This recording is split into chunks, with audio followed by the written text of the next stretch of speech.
அமித்ஷா பெரிய ஸ்ட்ராட்டஜிஸ்ட்லாம் சொல்றாங்க. அப்படிப்பட்ட ஒரு ஸ்ட்ராட்டஜிஸ்ட் தமிழ்நாடை பொறுத்த மட்டும் எடுத்த ஒரு சரியான முடிவு என்ன அப்படின்னா, அண்ணாமலையை தமிழக பாஜகவுக்கு தலைவராக்குனது. அண்ணாமலை பிஜேபியினுடைய தலைவராக இருந்தால் இந்த தேர்தலை எப்படி இருக்கும், தலைவரை மாற்றிட்டாங்கன்னா இந்த தேர்தல் எப்படி இருக்கும்? அவர் உச்சத்துல இருந்து அதை விட்டுட்டு வந்தாருன்னா என்ன, அவரு 200 கோடி 500 கோடி 1000 கோடி சம்பளத்தை விட்டுட்டா வந்துட்டு, வருமானத்தை விட்டுட்டா வந்தாரு. அண்ணாமலை நான் நினைக்கிறேன் அவர் அந்த மாதிரி எல்லாம் போகக்கூடிய ஆள் கிடையாது. அவர் ஓரளவுக்கு நேர்மையான போலீஸ் அதிகாரியா தான் இருந்திருப்பாரு. கொஞ்சம் வேலையெல்லாம் பார்த்துட்டு இருந்தாரு. கொஞ்சம் வேலை இல்ல, கொஞ்ச நஞ்ச வேலை இல்ல அவர் பார்த்தது. அதுல ஒன் ஆஃப் த சாய்ஸஸ் ஆப்ஷன்ஸா இருந்தவர் அண்ணாமலை. அதனால அண்ணாமலை வெறுமனே வெள்ளந்தியா நான் வந்து விவசாயம் பண்ண போறேன் அப்படின்னு சொல்லிட்டு அந்த பதவியை விட்டுட்டு வரல. யார் யாரை எப்படி டீல் பண்ணணுமோ அந்த மாதிரி டீல் பண்ணக்கூடியவராக இருந்தாரு. அதுக்கு அவரு அந்த போலீஸ்காரராக இருந்து கத்துக்கிட்ட சில வித்தைகள்லாம் உதவியா இருந்துச்சுன்னு நினைக்கிறேன். களத்துல இறங்கி அடிச்சாப்புல. இந்த சோசியல் மீடியாவையுமே அவர் ரொம்ப நல்லா பயன்படுத்திக்கிட்டாரு, ரொம்ப ஸ்ரூடாவும் பயன்படுத்திக்கிட்டாரு. அப்புறம் அவருடைய நிறம், அவருடைய குணம், குணம், மனம், இது ஒரு கசப்பான விஷயமாக இருந்தாலும் பாஜகவில் இருக்கக்கூடிய மற்ற தலைவர்கள் மாதிரி அண்ணாமலை இல்லை.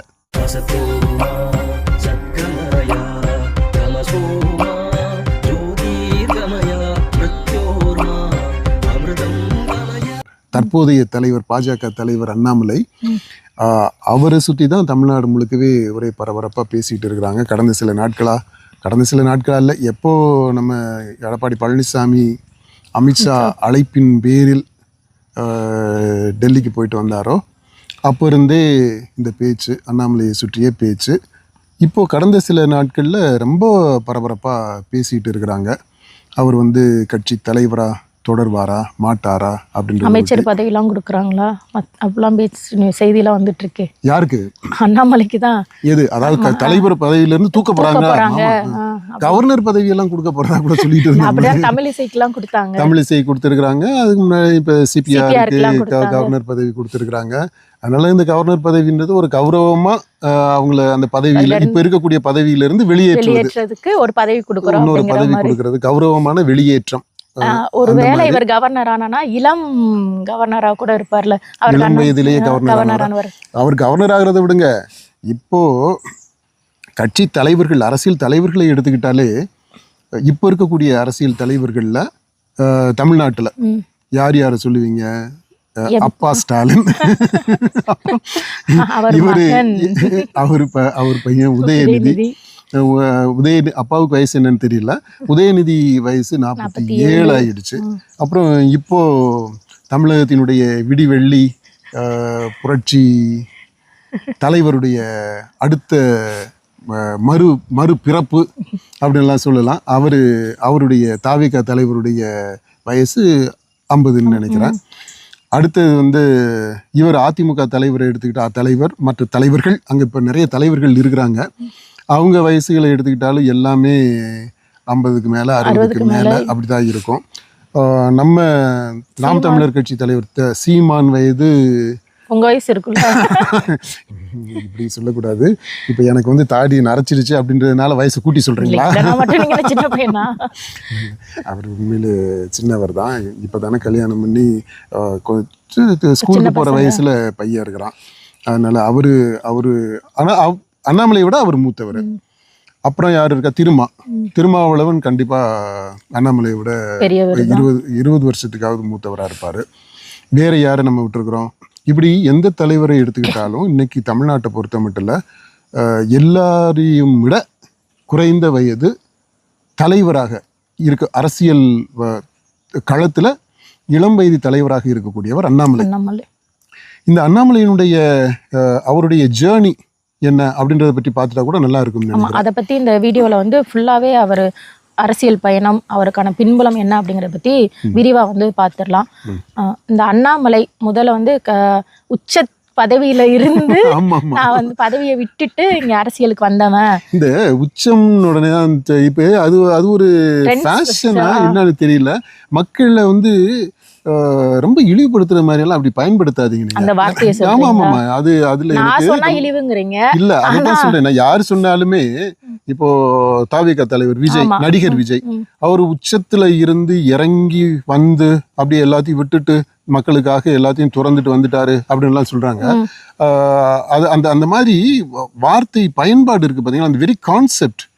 அவரு மேல இருந்து அப்படி கீழே இறங்கி மக்கள்கிட்ட வர்றாங்களாம். இது இந்த இது இந்த கிறிஸ்டியன் கான்செப்ட் வந்து இந்த இன்கார்னேஷன் அப்படின்ட்டு ஒன்று இருக்கு. மனு உரு எடுத்து வர்றது மேல இருந்து அவரு அப்படியே மனு உரு எடுத்து மக்களோட கலந்துக்கிறது வர்றது மாதிரி பெரிய உயர்ந்த அந்தஸ்துல இருந்து அதை விட்டுட்டு இங்க வர்றாங்க அப்படின்ற அந்த கான்செப்ட் இன்கார்னேஷன் அப்படின்றது. அது அது அது வந்து இந்த அரசியல்ல பார்க்கும்போது ரொம்ப ரொம்ப அருவருப்பு மூட்டக்கூடியதாக இருக்குது. தயவு செய்து அது மாதிரி சொல்லாதீங்க. அண்ணாமலையே ஓகே ஒரு நல்ல பதவியில இருந்தாரு. அவரு உச்சத்துல இருந்து அதை விட்டுட்டு வந்தாருன்னா என்ன, அவரு 200 கோடி 500 கோடி 1000 கோடி சம்பளத்தை விட்டுட்டா வந்துட்டு, வருமானத்தை விட்டுட்டா வந்தாரு. ஐஏஎஸ் பதவியில இருந்து ஐஏஎஸ் பதவியில, ஆமா ஐஏஎஸ் பதவி, இப்போ வந்து ஐபிஎஸ் பதவிகள். ஐஏஎஸ் பதவியில் அவர் ஐபிஎஸ் போலீஸ்காரரு. நீங்க எல்லாத்தையும் போட்டு உழப்பிக்கிட்டு இருக்காதீங்க.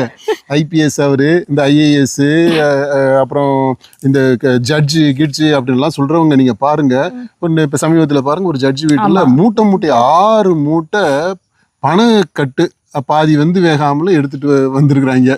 அதனால பணம் சம்பாதிக்கிறதுனா சம்பாதிக்கலாம், ஆனால் 100 கோடி 200 கோடி 1000 கோடின்றதெல்லாம் ஜுஜுபி மேட்டர் தான் உண்மையில சொல்ல போனா. அண்ணாமலை நான் நினைக்கிறேன் அவர் அந்த மாதிரி எல்லாம் போகக்கூடிய ஆள் கிடையாது.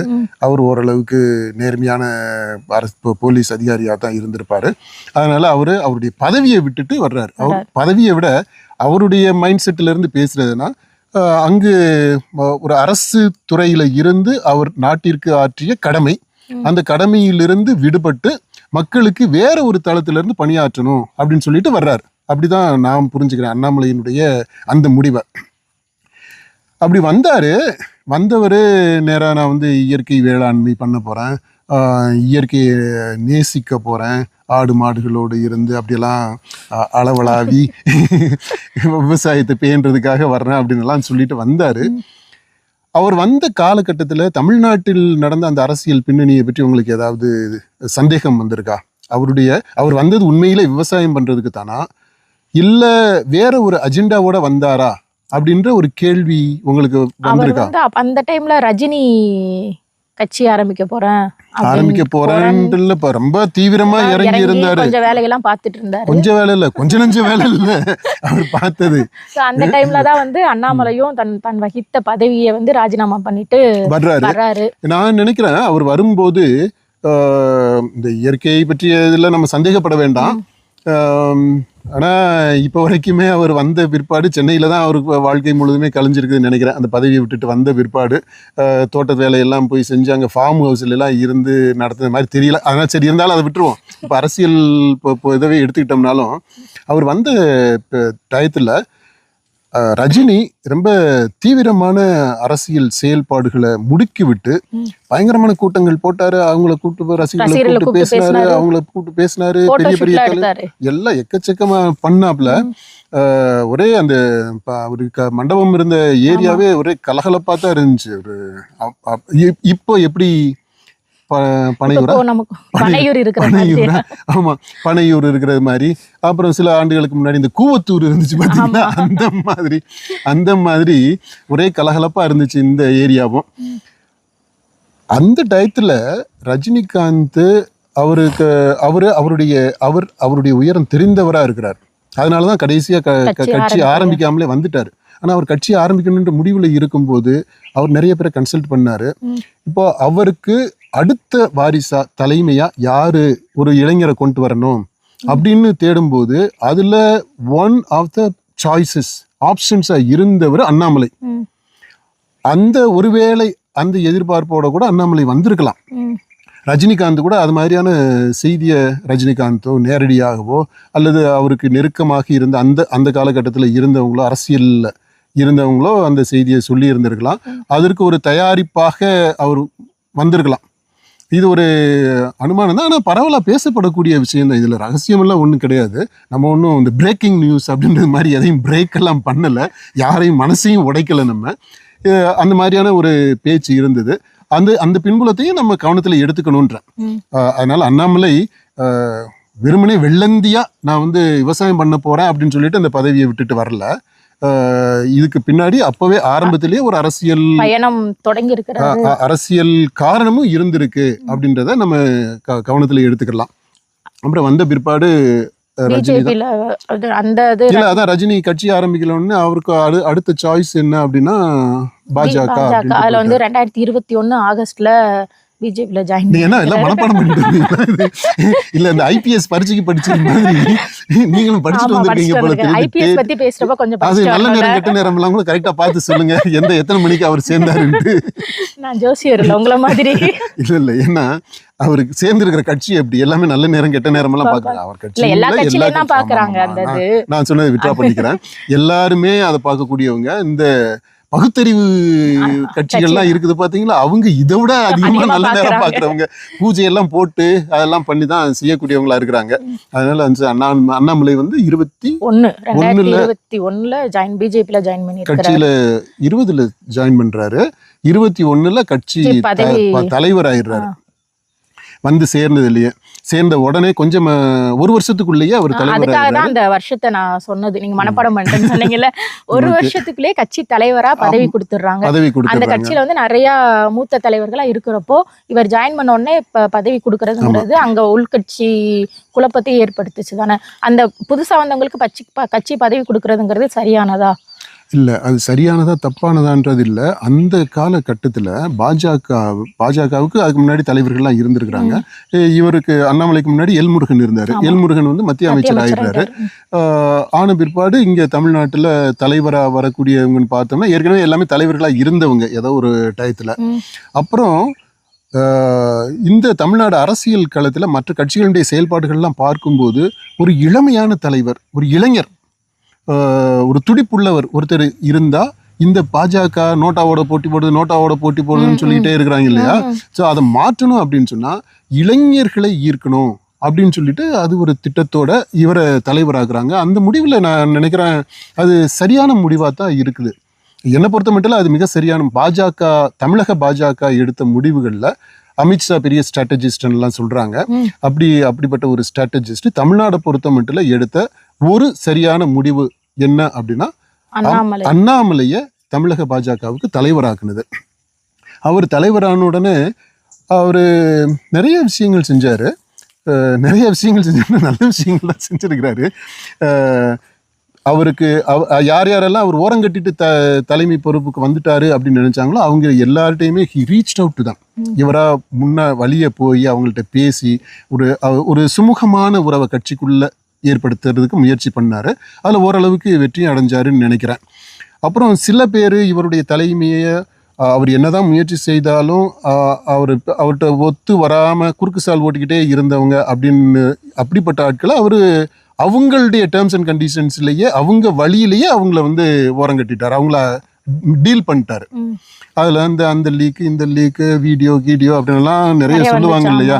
ஸோ யாரை எப்படி டீல் பண்ணணுமோ அந்த மாதிரி டீல் பண்ணக்கூடியவராக இருந்தார். அதுக்கு அந்த போலீஸ்காரராக இருந்து கற்றுக்கிட்ட சில வித்தைகள்லாம் உதவியாக இருந்துச்சுன்னு நினைக்கிறேன்.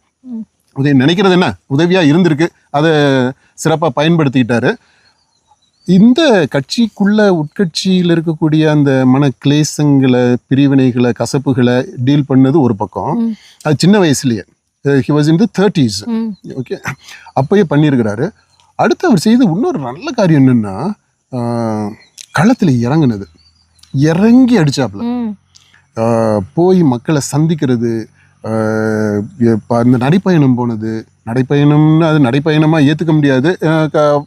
நல்ல சொகுசு வண்டியிலேயே போயிட்டு அந்த ஊர் பக்கத்தில் வந்தோடனே இறங்கி கொஞ்சம் தூரம் நடந்து போயிட்டு ஒரு வாக் போகிறது மாதிரி அப்படி போனார். ஆனால் அதுவே ஒரு பெரிய எழுச்சியை உருவாக்கி விட்டுச்சு. அந்த பயணம் தமிழ்நாடு முழுக்க சுற்றுப்பயணம் போனது முழுசாக நிறைவு செய்தாரா என்னன்னு எனக்கு தெரியல. ஆரம்பித்தது, ஆனால் நல்ல வரவேற்பு இருந்தது. அவர் ஒரு ஊருக்கு வந்திருக்கும் போது அந்த டயத்தில் நான் அங்கே இருந்து பார்த்தேன் மக்களுடைய எழுச்சி எப்படி இருக்குது அப்படின்னு சொல்லிட்டு நல்ல வரவேற்பு இருந்துச்சு. நிறைய இளைஞர்கள். அதனால அந்த இளைஞர்களை கவரக்கூடிய ஒரு சக்தியாக அவர் கண்டிப்பாக அண்ணாமலை இருந்திருக்கிறாரு. அதுவுமே இந்த பாஜகவுக்கு ஒரு புத்தெழுச்சியை, மறுமலர்ச்சி ஊட்டக்கூடியதாக இருந்துச்சு. மூன்றாவது அவர் செய்த வேலை என்னன்னா, இந்த ஊடகத்தை ரொம்ப ரொம்ப அருமையாக பயன்படுத்திக்கிட்டாப்புல. எப்படின்னா அவரை பற்றி பேசாத நாளே இருக்காது. மீடியாவில் அவர் வராத நாளே இருக்காது. ஏதாவது ஒரு விஷயம் அவர் வந்து ஒன்று அவர் பேசுவார், அல்லது ஒரு நிகழ்ச்சி நடக்கும், அதுக்கு கவரேஜுக்கு அவங்க போகிறது மாதிரி இருக்கும். இந்த ப்ரெஸ் மீட்டுன்றதை சலைக்காமல் கொடுத்தவர் அண்ணாமலை. நம்ம சீமான் மாதிரி அடுத்தவர் சீமானுமே இந்த ப்ரெஸ் மீட்டு கொடுக்குறதுக்கெல்லாம் சலிக்கிறதே கிடையாது. அவ்வளவு ரசித்து ப்ரெஸ் மீட்டு கொடுப்பாங்க. அதே மாதிரி தான் அண்ணாமலையும் அப்படி ப்ரெஸ்ஸை, மீடியாவை ரொம்ப நல்லா பயன்படுத்திக்கிட்டாப்புல. மெயின் ஸ்ட்ரீம் மீடியாவை, இந்த சோஷியல் மீடியாவையுமே அவர் ரொம்ப நல்லா பயன்படுத்திக்கிட்டாரு, ரொம்ப ஷூடாகவும் பயன்படுத்திக்கிட்டாரு. அப்புறம் அந்த வார் ரூம் அப்படின்ற அந்த கான்செப்ட் இது எல்லாத்தையுமே ரொம்ப ஆக்டிவாக வச்சுக்கிட்டாப்புல.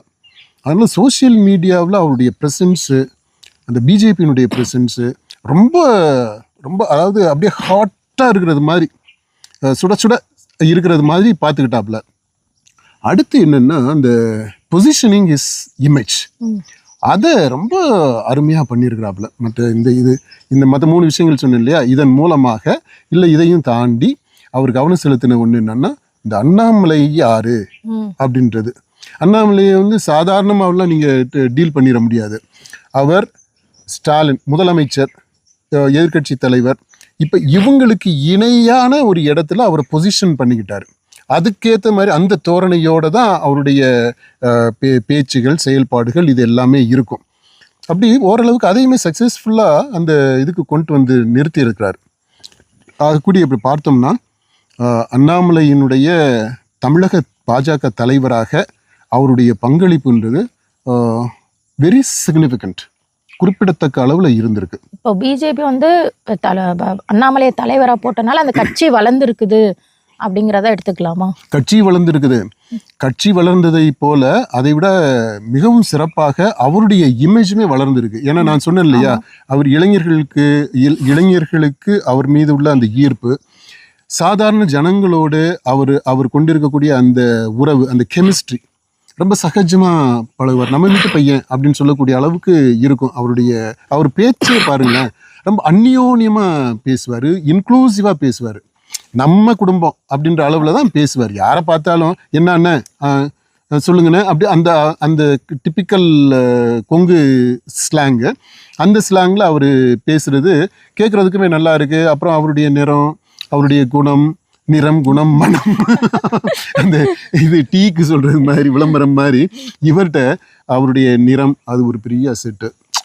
நம்ம தமிழ் நிறம், தமிழ் மண்ணுக்கே உரிய குணம், அந்த உடல் மொழி அப்படி, அவருடைய பேச்சு அப்படி, அப்புறம் அவர் ரிலேட் பண்ணிக்கக்கூடிய அந்த பாடி லாங்குவேஜ் எல்லாமே எனக்கு தெரிஞ்சு இப்போ இருக்கக்கூடிய இந்த அரசியல் தலைவர்களில் மக்கள்கிட்ட, வெகுஜன மக்கள்கிட்ட சகஜமாக உறவு பாராட்டக்கூடிய ஒரு ஆளுமை அண்ணாமலை.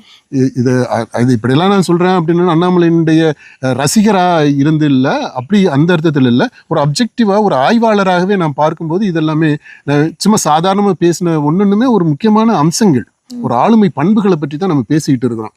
அந்த விதத்தில் அண்ணாமலை ஒரு மிக சிறந்த ஆளுமை அப்படின்றதுல மாற்று கருத்தே இல்லை என்னை பொறுத்த மட்டும். அடுத்து வந்து இப்போ அண்ணாமலை பிஜேபியினுடைய தலைவராக இருந்தால் இந்த தேர்தலை எப்படி இருக்கும், தலைவரை மாற்றிட்டாங்கன்னா இந்த தேர்தல் எப்படி இருக்கும்? இப்போ எல்லாரும் பேசிட்டு இருக்கிறத பார்த்தா அண்ணாமலை மாற்றப்படுவார் அப்படின்றது மாதிரி தான் சொல்றாங்க. ஏன்னா பாஜகவிற்கு மிக நெருக்கமாக இருக்கக்கூடிய பாண்டே கூட அவருடைய காணொலியிலலாம் இது மாதிரி மாற்றுறதுக்கான வாய்ப்புகள் தான் அதிகம் அப்படின்னு சொல்லிட்டு இருக்கிறாரு. ஒருவேளை இவர் அண்ணாமலை மாற்றப்பட்டால் என்ன ஆகும் அப்படின்னா, அண்ணாமலையால் ஈர்க்கப்பட்ட அந்த இளைஞர்கள் வசீகரிக்கப்பட்ட அந்த இளைஞர்கள், அண்ணாமலையை வந்து நம்ம பையன் அப்படின்னு நினைக்கக்கூடிய மற்ற வயதினர், அவங்களுக்கு எல்லாருக்குமே என்ன ஆகும்னா ஒரு சோர்வு வந்துடும். அண்ணாமலையை மாற்றிட்டா என்னதான் அதிமுகவும் பாஜகவும் சேர்ந்து இருந்தாலும் இந்த அண்ணாமலை மீது அன்பும் அக்கறையும் ஈடுபாடும் உள்ளவர்கள், அவரால் ஈர்க்கப்பட்டவர்கள், அந்த ஒரு வாஞ்சையோடு இருக்கக்கூடியவங்க, அவங்களுக்கு ஒரு கண்டிப்பாக மனசோர்வு வந்துடும். அப்போ என்ன ஆகும்னா இந்த கேம்பெயினில் அவங்க அந்த சுணக்கம் இருக்கிறதுனால முழுசாக ஈடுபட்டு வேலை செய்கிறதுக்கு டைம் எடுக்கும். அதாவது ஒரு ஒரு தேக்க நிலையை கடந்து மனசை தேத்திக்கிட்டு அதுக்கப்புறமா அவங்க வேலை செய்கிறதுக்கு களத்தில் இறங்க வேண்டியிருக்கும். அது அவங்க கட்சிக்கு உள்ளேயும் வெளியேயும் நடக்கக்கூடிய செயல்களை பொறுத்து, இந்த அண்ணாமலை எவ்வளவு தூரம் பதவி இல்லாத சூழல்ல இந்த கேம்பெயினில் ஈடுபட போறாரு அப்படின்றத பொறுத்து டைம் எடுக்கும். அதாவது மிக விரைவாக இந்த சுணக்கத்தை ஓவர் கம் பண்ண முடியும், அல்லது அந்த சுணக்கத்தில் அப்படியே முடங்கி போறதுக்கான சூழலும் வரலாம்.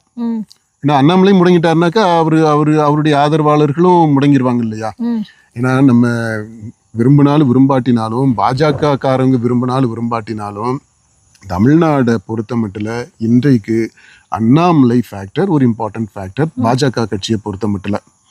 ஏன்னா கட்சிக்கு இருக்கக்கூடிய வாக்கு என்பது வேறு, அண்ணாமலைக்கு இருக்கக்கூடிய ஆதரவு என்பது வேறு. அது வேறுனா ரெண்டு எதிர்ன்னு நான் சொல்லலை, அது ரெண்டையும் டிஸ்டிங்க்டா பார்க்க முடியும். ஓகே, அதனால அண்ணாமலைக்கு ஏதாவது ஒன்று நடக்குது அப்படின்னா கண்டிப்பா அது அந்த அண்ணாமலைக்காகவே வந்திருக்கிறாங்க இல்லையா, அவங்கள்ட்ட மனசோர்வை ஏற்படுத்தத்தான் செய்யும். இதை ரெக்கக்னைஸ் பண்ணி தான் ஆகணும். இது ஒரு கசப்பான விஷயமாக இருந்தாலும் பாஜகவில் இருக்கக்கூடிய மற்ற தலைவர்கள் மாதிரி அண்ணாமலை இல்லை.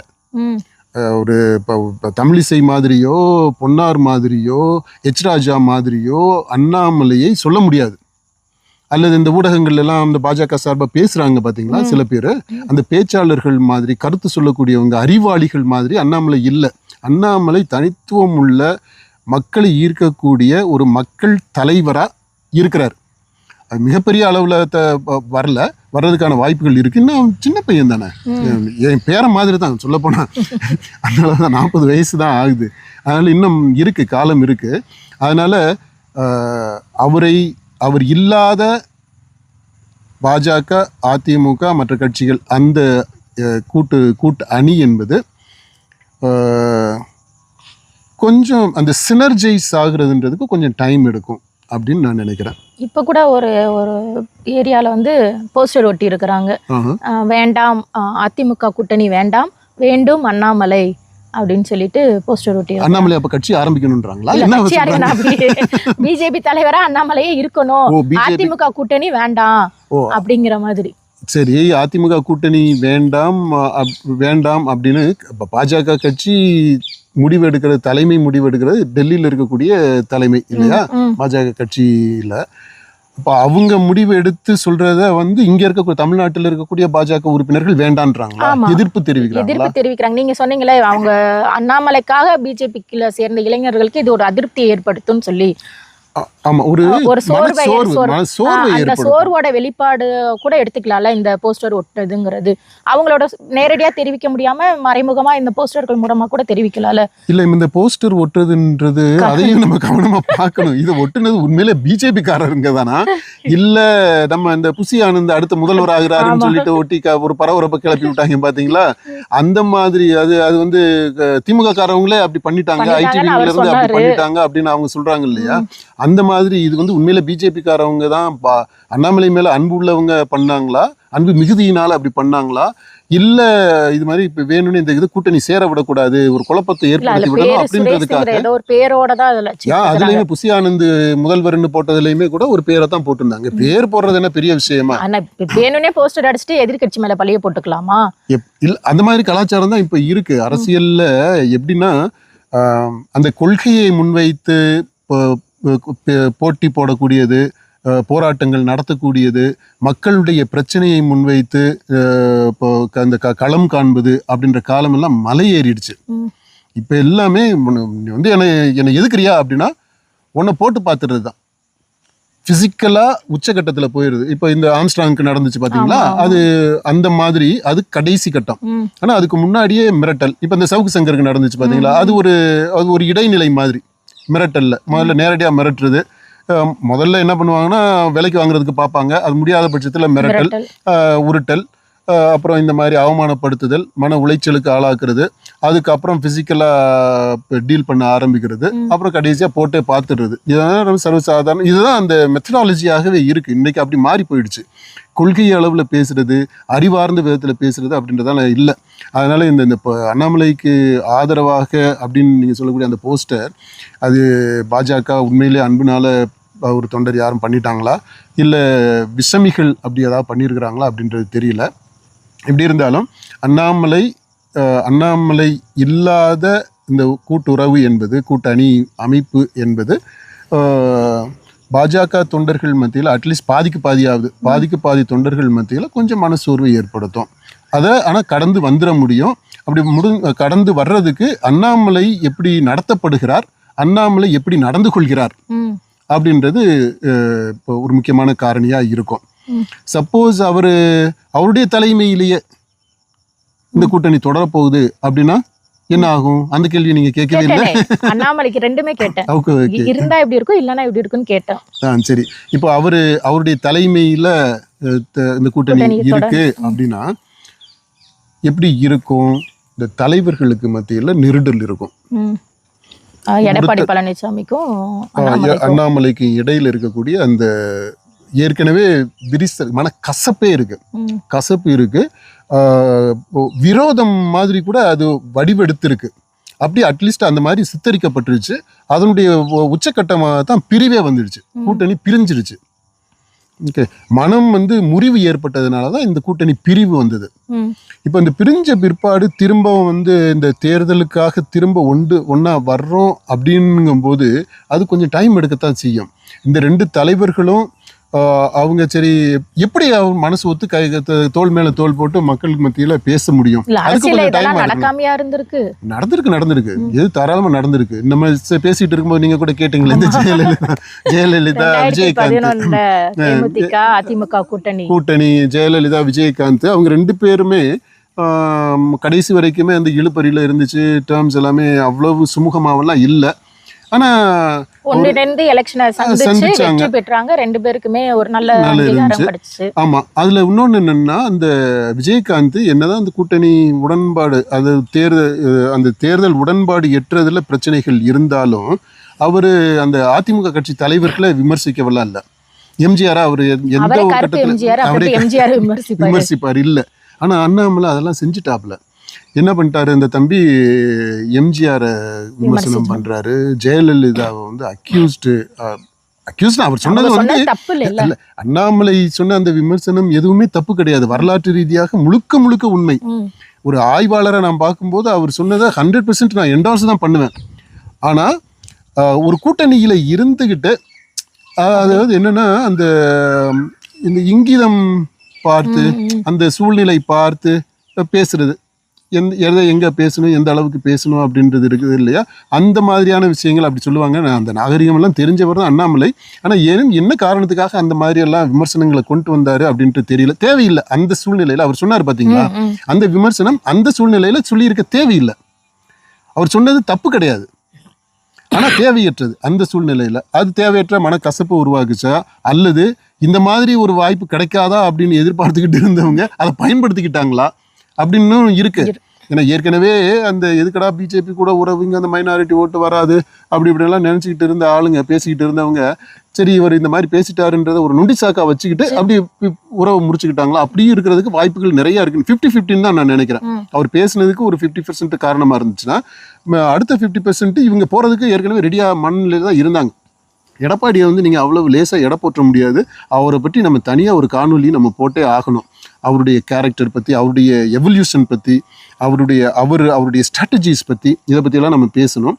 இப்போ அந்த மாதிரியான பின்புலத்தில் தான் அண்ணாமலை இப்போது அவருடைய தலைமையில் எடப்பாடி ரெண்டு பேரும் சேர்ந்து ஒரு தேர்தலை சந்திக்க போகிறாங்க. அப்படின்னா தலைவர்கள் மத்தியில் நெருடல் இருக்கும்.